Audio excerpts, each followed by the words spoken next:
Former Defence Minister in the Vajpayee government, George Fernandes, has passed away this morning.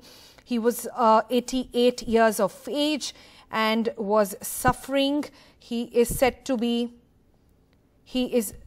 have suffered from Alzheimer's, and that is the reason why he finally gave in and apparently was in the hospital for quite some time. Just a little background into Mr. George Fernandes. Well, he served as a defence minister in the NDA government headed by Mr. Atal Bihari Vajpayee between 1998 to 2004. He had been crippled by illness and had withdrawn from public life. His last stint as a parliamentarian was at the Rajya Sabha MP between August of 2009 and July of 2010. He is a native from Mangaluru and was the founder of the Samta Party. He also rose to fame as an anti-emergency crusader and civil rights activist, and served as the union minister in the Janata Party government headed by Morarji Desai when it came to power back in 1977 to 1980.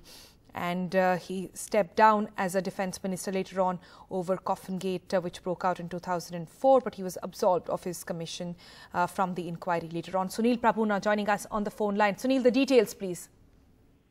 Well, George Fernandes is a veteran politician and revered for his anti-Congress movement right from his emergency days. He, as we are well aware, was ailing and had suffered Alzheimer's, and in the last few years it has been quite a painful few days for him.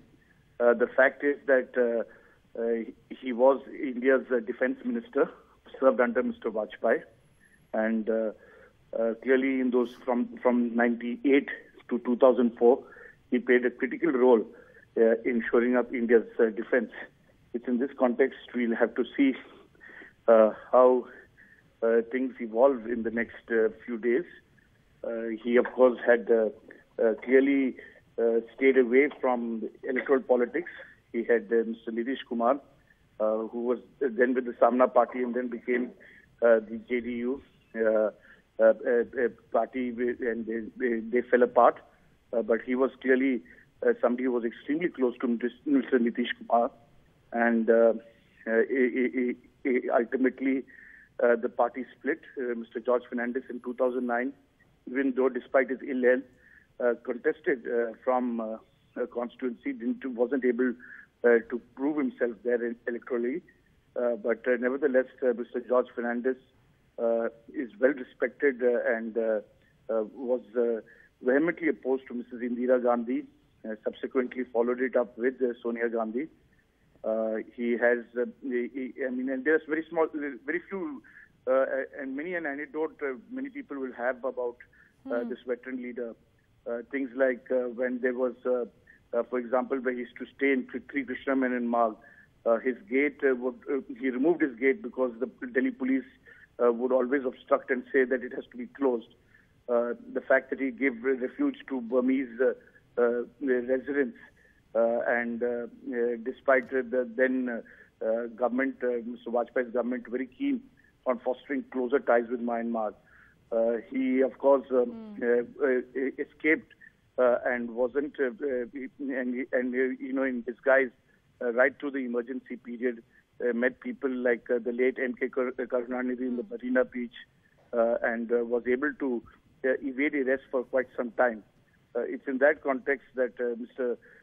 George Fernandes, who was initially a seminarian, to be ordained a priest, left, joined from Mumbai, and was seen as the giant killer in the Indian politics, has evolved today to being a full-fledged politician, contesting from the heart of Bihar, and was and in his passing away, India definitely has lost somebody who believed in socialist politics and had certain principles which are very difficult to find in today's day and age among politicians.